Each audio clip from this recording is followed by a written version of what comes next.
मुसलसल साथ रहे, लेकिन आजकल ऐसी ऐसी ट्वीट्स मार रहे हैं कि उनकी अना हर्ट हुई है। क्या आप समझते हैं कि उनको जज्बातीपन जो है लीड हुआ है?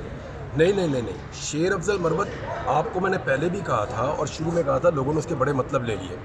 शेर अफजल मरवत नॉर्मल आदमी नहीं है, याद रखना। और नॉर्मल आदमी वो नहीं कर सकता जो उसने किया है। उससे आप कुछ भी एक्सपेक्ट कर सकते हैं।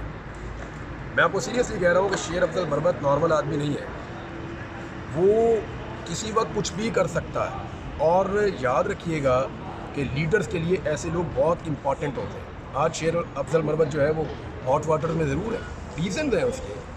अब सबसे बड़ा रीज़न तो वो सऊदी अरब वाला एक्चुअली वो स्टेटमेंट गले पड़ गया, वरना ये छोटी मोटी चीज़ें इससे कोई फ़र्क नहीं पड़ता। शेर अफजल मरवत जैसे लोग जो हैं वो अनगाइडेड मिसाइल सब पार्टी के लिए कितने हैं? सर आज सुप्रीम कोर्ट में इमरान भी खान जो है उनसे बड़ा तो अनगाइडेड मिसाइल कोई नहीं। आज सुप्रीम कोर्ट में भी एक समाअत हुई आखिरी। आज जब सैफर केस का फैसला आया, मौजूद थे, लोगों को मालूम है कि इमरान खान साहब बाहर नहीं आएंगे, लेकिन फिर भी खुश थे। ये खुशी किस तरह की थी? नहीं, ये देखें, इसको आप समझें। साइफर केस का फैसला नहीं आया, इमरान खान के मौक़िफ़ के ऊपर हाई कोर्ट के चीफ जस्टिस ने और दूसरे जज साहब ने मिलकर स्टंप लगा दी है। उसका मौक़िफ़ जीत गया है, वो उस जीत को सेलिब्रेट कर रहे हैं। इमरान खान तो बाहर नहीं आ रहे, अभी टाइम लगेगा। काजी साहब आज फुल कोर्ट का आपने सुना, वहाँ पे भी एक जजेस का आपस में मुकालमा हुआ, उस हवाले से आप क्या कहेंगे?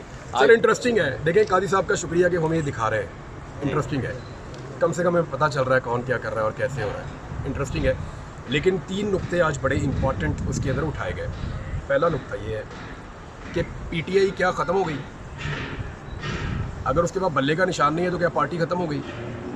ये बहुत अहम नुक्ता है। दूसरा नुक्ता ये उठाया गया कि जब 3 दिन का टाइम दिया गया मेम्बरान को कि आप कोई पार्टी ज्वाइन कर लें, तो वो पीटीआई भी ज्वाइन कर सकते थे, लेकिन वो मिसगाइड किए गए और वो दूसरी पार्टी को उन्होंने ज्वाइन कर दिया। उस ज्वाइनिंग के दौरान इलेक्शन कमीशन ये बताने में नाकाम रहा कि आपको मखसूस नशिस्तें नहीं मिलेंगी, तो क्यों ना उनको वो 3 दिन दोबारा दिए जाएं। दूसरा नुकता ये बहुत इंपॉर्टेंट है, इसको भी हमें ध्यान में रखना पड़ेगा। एक ये कि पाकिस्तान तहरीक इंसाफ क्या ख़त्म हो गई, दूसरा ये कि क्या जो यार देखें, मुझे ज़रा थोड़ा सा दिमाग से कभी निकल जाती हैं चीज़ें। दूसरा ये है कि वो 3 दिन दोबारा 3 दिन जो है वो उनको दोबारा दिए जा सकते हैं। और एक और चीज़ इसके अंदर आज सामने आई कि वोट तो पीटीआई को पड़ा है, ये जज साहब ने कहा। पहला सवाल ही यही था। एक्चुअली तो वोट पाकिस्तान तहरीक इंसाफ को पड़ा, एक सियासी जमात को पड़ा। उसका वजूद तो था, और ये भी पूछा गया कि क्या आप लोगों ने वहाँ लिख कर दिया था कि आप पाकिस्तान तहरीक इंसाफ के? तो बिल्कुल लोगों ने लिख कर दिया था, बाकायदा लिख कर दिया था कि हमारा ताल्लुक पाकिस्तान तहरीक इंसाफ से है। तो वो पार्टी तो ख़त्म नहीं हुई थी।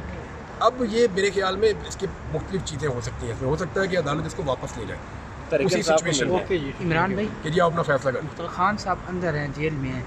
आपको नहीं लगता उनका जो डर है, जो खौफ है, एक दिन में 5-5 प्रेस कॉन्फ्रेंसें हो रही हैं, उनकी हुकूमत के लोग कर रहे हैं, उनका जो डर खौफ है वो जेल में बैठ के ज़्यादा है एज़ कम्पेयर टू अगर वो बाहर आ जाते? आप क्या कहते हैं इस दफ़ा इमरान खान जब जेल से बाहर पाँव रखेगा ना, तो वो फैसला करेगा कि कहाँ जाना है। ये आप याद रखिए। Okay, thank you. Thank you. एक मिनट ठहरिएगा।